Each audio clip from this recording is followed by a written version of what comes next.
Bonjour tout le monde, aujourd'hui on se retrouve pour une toute nouvelle vidéo. Je sais en ce moment je sors beaucoup de vidéos, mais c'est parce que je préfère vous les mettre maintenant que ça traîne dans ma tablette et que j'ai plus du tout d'espace pour vous filmer de vidéos.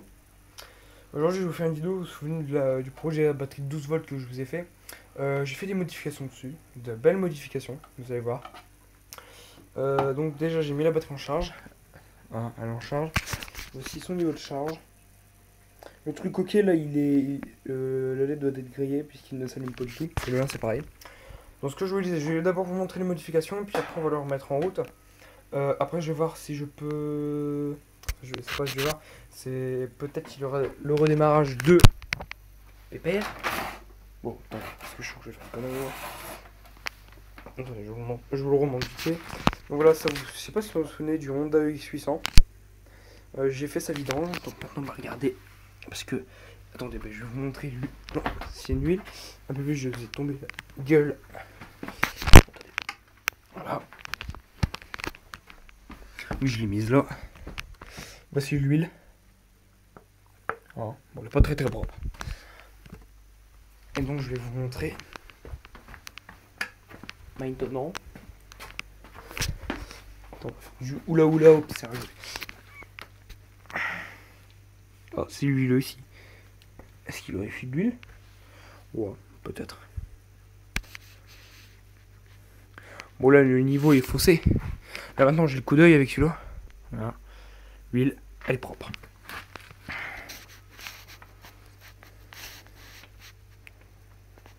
Ce pépère il est quand même assez vieux parce que d'un côté on l'a depuis les années au moins 90 hein. Là il faudrait que je vois pour essayer de leur donner un petit coup de fraîcheur.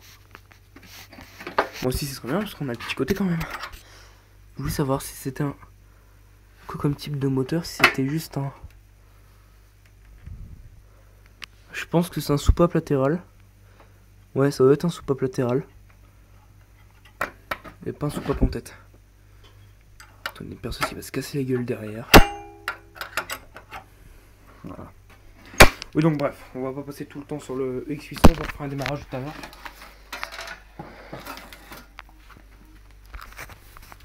Donc bref. Donc oui donc la batterie là, elle est en charge. Déjà ce que j'ai fait c'est qu'avant ça s'était fixé avec du Chatterton. Fixation de merde on peut dire en fait. Donc j'ai fait un truc tout con, j'ai sorti des vis, j'en ai pris 6. Il y avait déjà les trous dans la batterie, donc je pense que c'était pour adapter les supports sur certaines bagnoles. Puisque comme c'est une batterie Renault, je pense que c'était pour les Mégane, les Clio, la Laguna, mais nous elle était montée sur une Clio 3. Donc moi j'ai pris 6 vis, j'en ai mis 3 là. Et de là. Ouais, là je peux vous dire que là, je peux même porter la batterie sans maintenir le reste. Je peux vous dire que c'est quand même très très lourd. Parce que même sur la batterie, ça pèse quand même assez lourd. Ouais, donc là, mes mères, je la recharge. Moi, j'ai l'impression qu'elle tire mieux la charge. Alors, est-ce que c'est le fait que maintenant, j'ai la bombe de charge et du coup, ça permet de me la recharger? Je pense que c'est ça. J'ai fait aussi du coup de la soudure à l'étain. Les trucs, ils étaient tellement brûlants que j'avais peur que les cils intérieurs, ils prenaient feu. Donc, de temps en temps, je soufflais comme un gros con dessus. Franchement, vous ne voyez pas faire ça parce que voilà. Et là, après, j'ai... Pareil, là, j'ai mis de l'étain. Là, j'ai refait les soudures et changé le Chatterton parce que le Chatterton, il était mort. Et les fils se barraient. Ça, c'est mon sort d'interrupteur qui marche toujours très bien. C'est... Voilà. Vous vous souvenez qu'avant, j'avais 2 ampoules. Maintenant, j'en ai qu'une. Ouais. Maintenant, ça donne ça. C'est un petit peu plus puissant.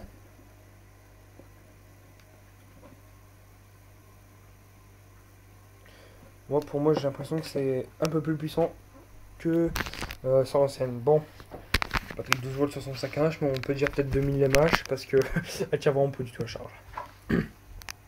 Donc, batterie au plomb. Hein. Ici, on a un morceau de Chatterton. Je sais même pas d'où ça vient, ça. Ouais, je crois que c'est quand j'avais dû faire... Ouais. Oh putain. Ouais, c'est que j'avais mis Chatterton dessus. Pas été les court-circuit. Sergeur là aussi, lui, pour vous dire, lui, il est très très vieux. Enfin, très vieux, peut-être pas ce point-là, mais bon. Oui, vous voyez une tronçonneuse, je vous avais déjà fait une présentation dessus, mais je vous avais fait une mise en route, il avait fallu que je supprime la vidéo par des problèmes personnels. Bref. Bon, d'un côté, ça me faisait chier parce que ma chaîne elle était basée là-dessus. Ah oui, puis je vous ai pas remontré. Tant. Là, il y a madame. Oui, moi je débranche tout le temps l'antiparasite. C'est l'antiparasite tout à l'heure, je le débranche. Bon, bah, madame, à ce que je vois, elle a retourné parce que moi je l'avais vidé. J'avais mis de l'huile par le trou de la bougie. J'ai vidé l'essence et là, regardez. Il y a de l'essence. Donc, mon grand-père, entre temps, s'en est servi.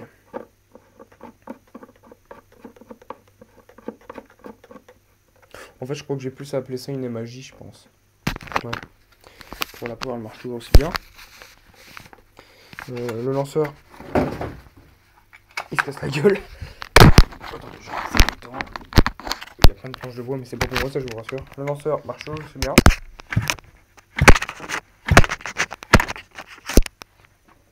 Moi, je trouve qu'il est pas très grand.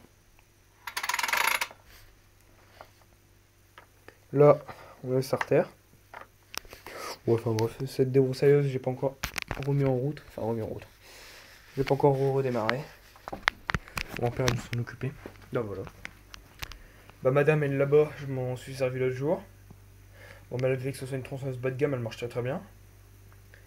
On y a changé la chaîne, on a mis une chaîne style. Bon, c'est pour les meilleurs, mais bon. En chaîne, je trouve que c'est du bon, c'est juste en motorisation, je trouve que c'est un peu un défaut. Bon, puis le X800, on va voir pour refaire un redémarrage après, puisque là c'est un peu aléatoire le temps, c'est-à-dire il pleut, il fait soleil, il pleut, il fait soleil. C'est assez aléatoire en fait. Donc faut que je veille vraiment quand il pleut pas du tout. On peut le tient juste avec un collier Surflex ou un Colson, en l'occurrence pourquoi pas. Ça bah oui, du coup ça marche très bien.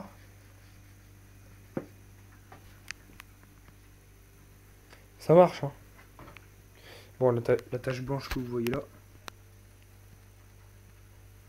c'est parce qu'au début j'avais essayé de coller les ampoules sur ça.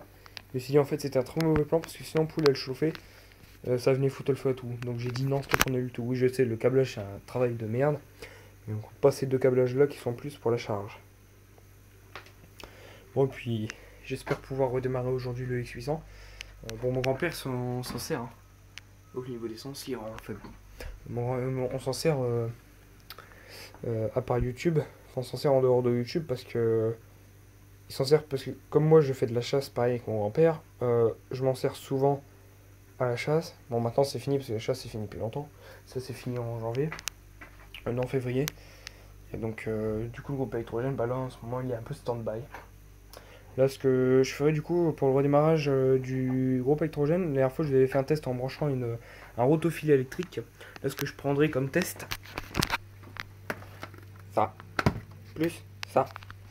Je verrai si ça arrive à me faire une charge complète sur avec le Tamiya, sur la batterie EX Racing Pack Tamiya. Bon voilà, j'espère que cette vidéo vous a plu. Si ça vous a plu, n'hésitez pas à la liker, à la partager, à la commenter. Abonnez-vous à la chaîne de Nathan Mécano 18. Et moi je vous dis bye pour une prochaine vidéo. Allez, ciao ciao.